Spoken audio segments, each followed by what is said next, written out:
दोस्तों नमस्कार। हम एक महत्वपूर्ण टॉपिक पर चर्चा कर रहे थे। नाउन क्या है, कितने प्रकार की हैं, इसके नंबर्स, और अब आपका आ गया जेंडर कौन कौन से हैं भाषा के अंदर और किस प्रकार से इनका प्रयोग हम जब एक सेंटेंस बनाते हैं तो उसके अंदर हमें करना पड़ता है। दोस्तों देखिए, नाउन है वो हमारी भाषा का एक बहुत ही महत्वपूर्ण शब्द है। यदि आपके ये बात समझ में आ गई कि संज्ञा क्या चीज़ है तो आगे के सारे शब्द आपको शब्द ही समझ में आ जाएंगे। मैं आपको किसी किताब की शैली में नहीं पढ़ा रहा हूँ, मैं तो आपको सरल से सरल तरीके से आप सीख सकें उसी सीखने के आपको गुण सिखा रहा हूँ। तो देखिए यहाँ नाउन का जो है जेंडर, लिंग, अंग्रेजी भाषा के अंदर या व्याकरण के हिसाब से हमारे नाउन्स हैं, इनको 4 भागों में बांटा गया। पहला हमारा जेंडर है मैस्कुलाइन जेंडर, पुल्लिंग, यानी वह शब्द जो नर जाति का बोध करवाता है उसको हम बोलते हैं मैस्कुलाइन जेंडर। तो देखिए नर जाति का बोध करने वाला शब्द कौन सा है? मैन। पहला शब्द हमारा हो गया मैन, इसमें पूरी पुरुष जाति का बोध करवाता है। और दूसरा शब्द हो गया किंग, ये भी हमें राजा, इसको हम कहते हैं राजा, तो किंग है, ये हमें पुल्लिंग यानी नर जाति का बोध कराता है। तीसरा शब्द हमारा हो गया ग्रैंडफादर, ये भी हमें पुरुष लिंग की बोध करवाता है। और यहाँ इस शब्द को दूसरे रूप में देखिए फादर। और चौथा शब्द हमारा हो गया फादर, तो ये भी हमें पुल्लिंग का बोध करवाता है। और इसके बाद में हो गया अंकल चाचा, तो ये भी हमें पुल्लिंग का बोध करवाता है। और इसके बाद में हो गया ब्रोदर, और ब्रोदर शब्द भी हमें पुल्लिंग का बोध करवाता है। इसके बाद में सन, पुत्र, और फादर इन लॉ, ये भी हमें पुल्लिंग का बोध करवाता है। नेफ्यू, भतीजा, ये भी हमें पुल्लिंग का बोध कराता है। और इसके बाद में शब्द आ गया बोर, ये भी हमें पुल्लिंग का बोध कराता है। और इसके बाद में कोक, ये भी हमें पुल्लिंग का बोध कराता है। और इसके बाद में आपका शब्द आ गया बुल, या इसको हम ऑक्स भी कहते हैं, तो बुल और ऑक्स ये पुल्लिंग का बोध कराता है। हॉर्स, घोड़ा, ये भी हमें पुल्लिंग का बोध कराता है। और ये शब्द हो गया डॉग, ये भी हमें पुल्लिंग का बोध कराता है। अतः दोस्तों देखिए, जो शब्द हमें नर और मादा के अंदर भेद बताता है और ये बताता है कि ये नर जाति का बोध हमें कराता है, उसको हम क्या बोलते हैं? मैस्कुलाइन जेंडर या पुल्लिंग। उपरोक्त शब्दों के अंदर सभी प्रकार के मनुष्य या जानवरों के अंदर नर और मादा का भेद होता है और उनको व्यक्त करने के लिए संज्ञा के अंदर ये हमारे शब्द यहाँ हैं। तो ये ध्यान रखने की बात है कि जो जेंडर है और नंबर है ये कॉमन नाउन के ही होते हैं। तो ये समझते कॉमन नाउन्स की संज्ञाएं जो नर और मादा जाति का बोध करवाते हैं अलग अलग रूप से, तो इसको हम क्या बोलेंगे? पहले शब्द को जो नर जाति का बोध कराएगा मैस्कुलाइन जेंडर। अब दूसरा जेंडर देखिए, यह है फेमिनाइन जेंडर। वह संज्ञा शब्द जो हमें स्त्रीलिंग का बोध कराता है यानी मादा जाति का बोध कराता है। तो नर और मादा का भेद जानवरों में और मनुष्य जाति में ही होता है। अतः ये है उसी शब्द को हम कहेंगे जो स्त्रीलिंग को बोध करवाता है यानी मादा जाति का बोध कराता है। तो देखिए यहाँ पहला शब्द है वुमेन, महिलाएं, महिला, वुमेन महिला, ये हमें किस जाति का बोध कराती है? ये हमें नर जाति मादा जाति का बोध कराती है। दूसरा है क्यून, ये भी हमें मादा जाति का बोध कराती है, रानी। और इसके बाद में ग्रैंड मदर, दादी माँ, ये हमें मादा जाति का बोध कराती है। मदर, माता, स्त्रीलिंग का बोध कराती है। आंट, चाची, ये भी स्त्रीलिंग का बोध कराती है। सिस्टर, ये बहन, और ये भी हमें स्त्रीलिंग का बोध कराती है। डॉटर, पुत्री, ये भी हमें स्त्रीलिंग का बोध कराती है। मदर इन लॉ,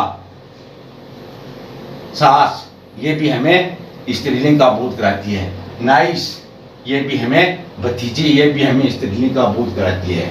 इसके बाद में देखिए गर्ल, लड़की, और ये भी हमें स्त्री जाति का बोध करवाते हैं। और इसके बाद में आ गया आपका हैन, मुर्गी, ये भी हमें स्त्री जाति का बोध कराती है, मादा जाति का। और इसके बाद में ये शब्द हो गया काऊ, और काऊ शब्द भी हमें मादा जाति का बोध करवाती है। गाय, मेर, घोड़ी, ये भी हमें मादा जाति का बोध कराती है। बिच, कुतिया, ये भी हमें मादा जाति का बोध कराती है।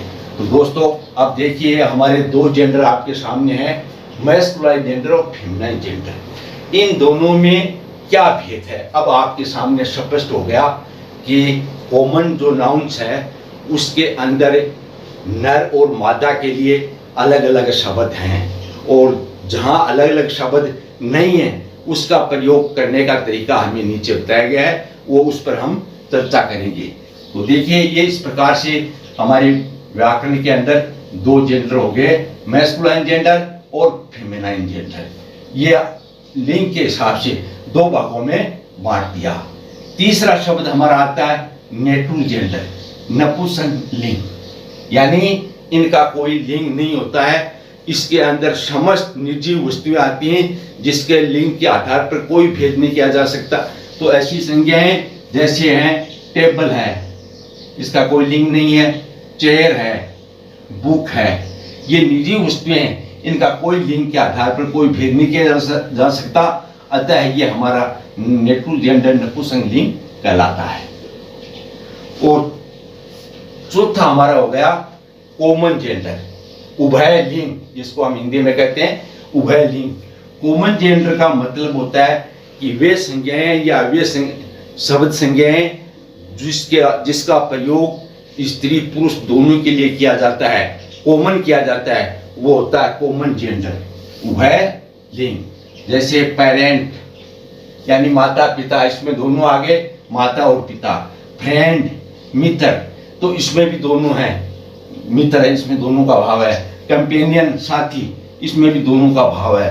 अतः वे शब्द जो दोनों जातियों को बोध करवाते हैं, नर और मादा का, जिनका प्रयोग दोनों के लिए हो सकता है, तो उन शब्दों को हम कहेंगे को ये कॉमन जेंडर। इस प्रकार से हमारे कॉमन जेंडर। तो इस प्रकार से और भी अन्य काफी शब्द हैं भाषा के अंदर। जैसे जैसे आप भाषा के संपर्क में हम आएंगे वैसे वैसे शब्दों का हम डिस्कस व विचार करते रहेंगे। तो ये देखिए ऊपर एक बार फिर मैं आपको बता देता हूँ कि जेंडर कितने हैं व्याकरण के अंदर, क्योंकि ये ध्यान रखने की बात है। सबसे महत्वपूर्ण चीज भाषा में यही है, नाउन शब्द सबसे महत्वपूर्ण शब्द है, क्योंकि नाउन यदि आपके समझ में आ जाएगा तो आगे की सारी चीजें शब्द ही आपको समझ में आ जाएगी। आपको 10 दिन बाद में ऐसा महसूस होगा कि हमने बहुत कुछ सीख लिया और हम सीख रहे हैं, हम आसानी से भाषा को सीख जाएंगे।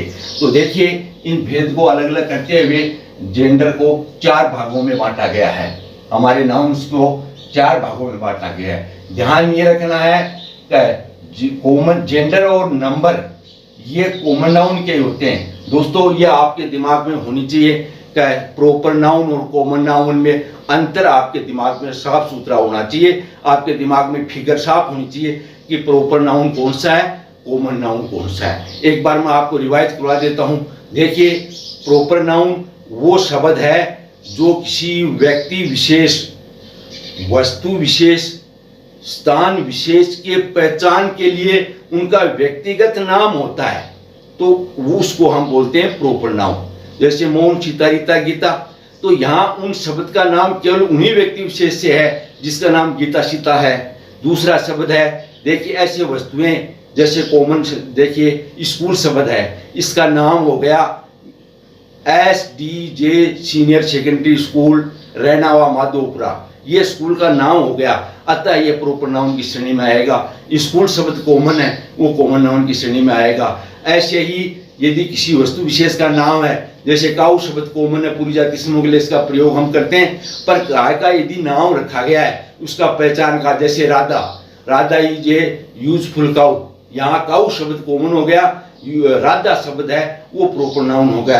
ऐसे कुत्ते का नाम टॉमी है, तो Tommy is a very faithful animal, यहाँ टॉमी शब्द है वो किसी कुत्ते की विशेष की अलग से पहचान बताता है, ये उसका व्यक्तिगत नाम हो गया। अतः ये किसकी श्रेणी में आएगा, प्रॉपर नाउन की श्रेणी के अंदर आएगा। ऐसे ही विलेज शब्द है, ये कॉमन है, टाउन शब्द है कॉमन है, कंट्री शब्द है कॉमन है, मार्केट शब्द कॉमन है। यदि मार्केट का कोई का विशेष का नाम है, जाटिया बाजार या थबेरा मार्केट, तो ये इसकी प्रॉपर नाउन की श्रेणी में आएगा। दोस्तों अब आपके दिमाग में बिल्कुल मेरी बात साफ समझ में आ गई होगी क्या नाउन क्या चीज है, इसको कितने भागों में बांटा गया है, कॉमन नाउन और प्रॉपर नाउन में क्या भेद है। क्योंकि नंबर है वो जेंडर सिर्फ कॉमन नाउन के ही होते हैं, अतः आपके दिमाग में फिगर साफ सुथरी होनी चाहिए कि नाउन्स कितने प्रकार के हैं, नाउन क्या है।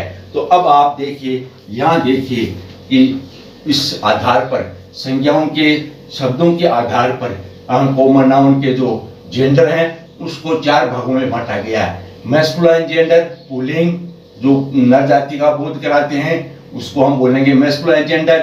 फेमिनाइन जेंडर, जो स्त्रीलिंग का बोध करवाते हैं यानी मादा जाति का बोध कराएंगे उसको फेमिनाइन जेंडर कहेंगे। तो दोस्तों देखिए, हम पढ़ रहे थे जेंडर के बारे में, तो ये 4 जेंडर हमारे आपके सामने हैं, masculine gender, feminine gender, native gender और कॉमन जेंडर। अब इसको ऐसे हमारी भाषा के अंदर नाउन्स के अंदर जिन शब्दों के अलग अलग नर और मादा के लिए अलग अलग शब्द हैं उनका प्रयोग हम इस उपरोक्त शब्दों के तहत हमने समझने की आपको कोशिश की। अब देखिए कुछ ऐसे शब्द हैं जिनके अंत में ES जोड़ करके हम उसका जेंडर परिवर्तन करते हैं। देखिए प्रिंस, राजकुमार, प्रिंसेज, इसके अंत में ESS लग गया। दूसरा शब्द है पोइट, पोइट के अंदर क्या हो गया, पोइटेस, कवियत्री। और tiger, tigress, master, mistress, actor, actress और लाइन, लाइनेस। इस प्रकार से ESS लगा करके हम नर से हम मादा में उसको बदल सकते हैं। मैस्कुलाइन जेंडर को फेमिनाइन जेंडर में ESS का प्रयोग करके हम इस प्रकार से बना सकते हैं। अब इसके बाद में देखिए, जहाँ कुछ हमारी भाषा के अंदर ऐसे शब्द हैं जहाँ जिनके लिए नर और मादा के लिए अलग अलग के लिए कोई शब्द नहीं है, अतः उनको व्यक्त करने के लिए हम ही सी की सहायता से उनको व्यक्त करेंगे।